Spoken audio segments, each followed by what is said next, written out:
In this video, let's look at the areas and lengths and polar coordinates. Last video we looked at parametric equations. This time we're going to do a lot of the same arc lengths and areas of region, same things we were doing with just rectangular coordinates, but we're going to do so with polar coordinates. So let's set it up first. So we want to think about the regions bounded by arrays theta equals A and theta equals B. So just two rays, what I've drawn as the dark lines here and here. So this creates a somewhat fan-shaped region. We know that this is a parametric curve, a polar curve, and so we have this curve in here. We want to estimate the area inside that fan-shaped region. So what we're going to do is we're going to partition it the same way that we've done other areas under curves. We're going to create all these little partitions in here. I've represented as I really meant to step this up by R1, R2, R3, and R4. Could have however many partitions in there we want, all the way up to n partitions. So we're going to think about each of those pieces separately. Each sector has a radius rk equals the function value at that angle, whatever that angle would be. So say theta k to get us to the general r of k. And so the central angle, we can measure that central angle by measuring the change in the, that should be a delta k, not an xk, but the change in delta k. And let me pull up my formula builder here. Equation delta k. So each change in delta k gives us that interior angle. So then the area of the sector is equal to the theta k over 2 pi, the angle that we've traveled through, times the area of a circle. And we know how to find an area of a circle. The area of the circle is equal to pi r squared. And so we can find the area of the sector by thinking about that change in delta k over 2 pi times the pi r squared, which is equal to, we said, 1/2 times the function value, that r of k squared, times the delta k. Therefore, we can approximate the entire region by taking the summation of all those individual regions. And then we know that to get a more accurate approximation, as we drive that partition, the norm of the partitions down to 0, as we have infinitely many segments or infinitely many partitions in here, that becomes a more accurate model. And the second we stick a limit onto a summation, that is just a definite integral. So what we're looking at here is a definite integral of the function that we have, right? That function in polar coordinates. Now notice that we didn't start at the x-axis. We started at this R1 position. So if we want to calculate the change in the fan, right, we'd almost need to think about the red space here first. We can calculate that area and then remove it from the larger fan shape all the way to the blue, just subtracting those two areas. So that's how we're going to calculate the region of these, the area of these regions. If we have a lower function and an upper function with all the area we want in between, we are going to take the integral from a to b of 1/2 r squared d theta minus 1/2 r squared r2 d theta, and then r1 d theta, the outer and inner radius. And we got to this just by using our partition formula here. So let's take an example. Let us find the area inside the circle r is equal to 6 above the line r is equal to 3 cosecant theta. So it's given us the inside and outside. We want it to be inside the 6 and outside this. So this is really equivalent to our R2, and this is equivalent to our R1, the smaller and the larger. Now, we need to figure out where they meet. Where do those two polar graphs meet? And so we could graph this in our calculator using polar equations, and we're going to see what the graph looks like. We'll see that this is the larger and this is the smaller. We want to find out what's between them. So let's set these two things equal to each other. We need to know when those two shapes meet. So I can divide my 3 over. I'm looking for when cosecant theta is equal to 2. And I know that that is equal to, that is true at pi over 6 and 5 pi over 6 in the first and the second quadrant, because that's where cosecant is positive.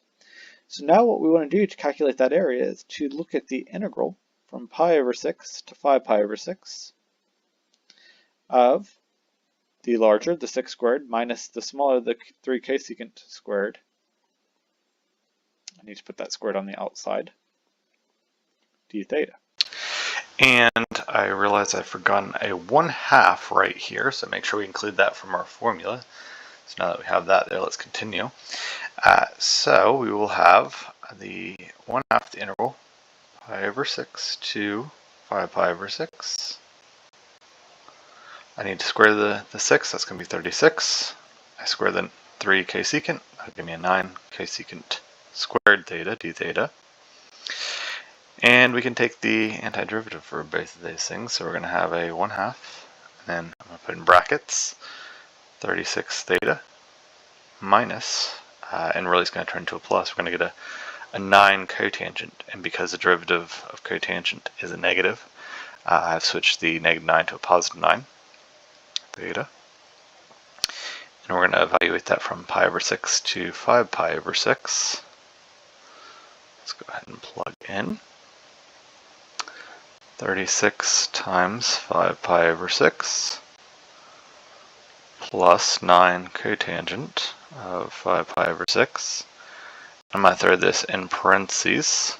Not that that really matters, but I need to remember to subtract off everything when I plug in the pi over 6. So I'm going to use parentheses around that as well. 36 times pi over 6 plus 9 cotangent of pi over 6, close my parentheses, close my bracket. So right now the 1/2 is sitting around everything. That is going to have to be distributed or multiplied to everything, and we need to make sure we're subtracting off all the results from pi over 6. So we're going to have 1/2, 36, 6 good and 36, 6 times, so we get a 6 times 5 or 30 pi.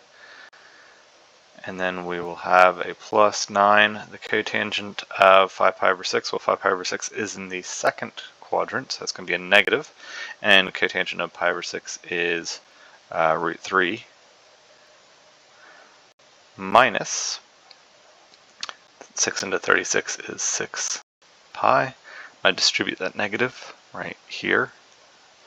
So we're going to get a minus 9 times, and the cotangent of pi over 6 is going to be the root 3.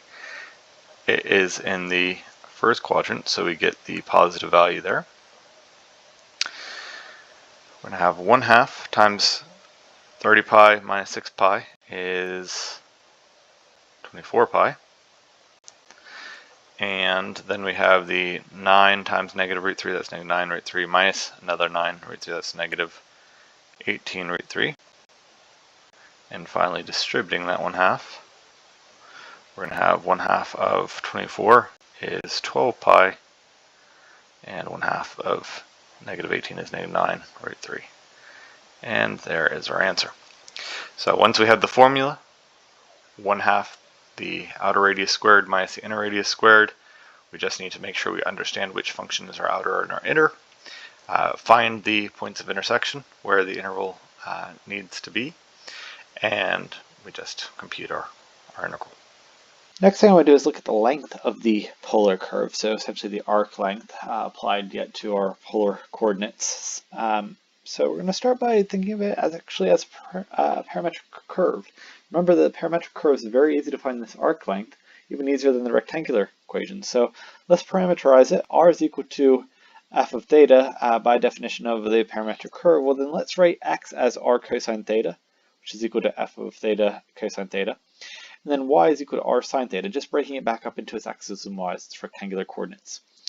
Remember the parametric length formula. L is equal to the integral from a to b of the dy dt squared plus dx dt squared under the square root. The length of the polar curve, then, we're going to replace the dy dt dx dt with the derivatives of what we define as x and y to get the length to be the integral from a to b, the square root of the derivative of r cosine theta squared plus the derivative of r sine theta, and then square that, d theta. So if we think about the derivative of r cosine theta, we'd have to use a product rule there, the derivative being r sine theta plus r prime cosine theta. the derivative of r sine theta is negative r cosine theta plus r prime sine theta. And so then when we multiply all this out, you'd have to square each of these terms. You'll see a lot of cancellation happen. I've just gotten you to the result. We'd just be left with the square root of r squared plus r prime squared d theta. And so that leaves us with our formula for finding the length of a polar curve. If r is equal to f of theta, then we can calculate that length by integrating from alpha to beta of the square root of r squared plus the derivative of r squared d theta. Let's take an example. So let's find the length of the spiral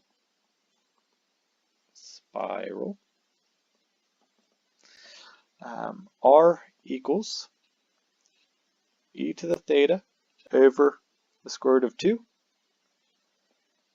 from theta is equal to 0 to theta is equal to pi.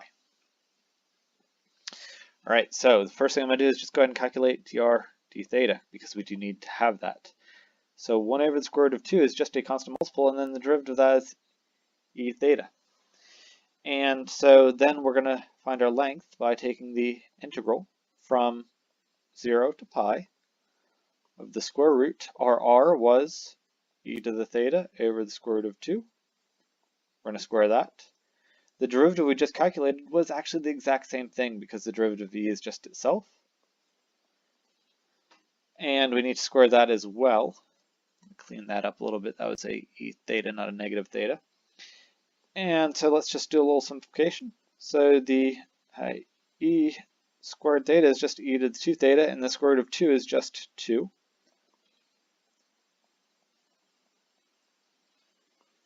And so we have e to the 2 theta over 2 plus e to the 2 theta over 2, which we can simplify that by adding to get e to the 2 theta under the square root, because we just had half of it and half of it, that makes a whole.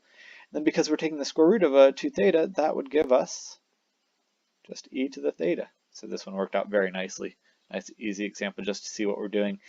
And so the antiderivative of e to the theta is e to the theta. We're going to evaluate that from 0 to pi. We have e to the pi minus e to the 0, e to the 0 just being 1. And so the length of this curve would be e to the pi minus 1. That's all there is to it. So again, the integrals might get a little bit harder, but the formula, because we were relying on the parametric curves, because we've defined this polar curve just in terms of the parametric curves, becomes very easy. It's the same thing as with the parametric curves. We just got to plug into that formula, we've got to take the derivative, plug in, we get to our answer.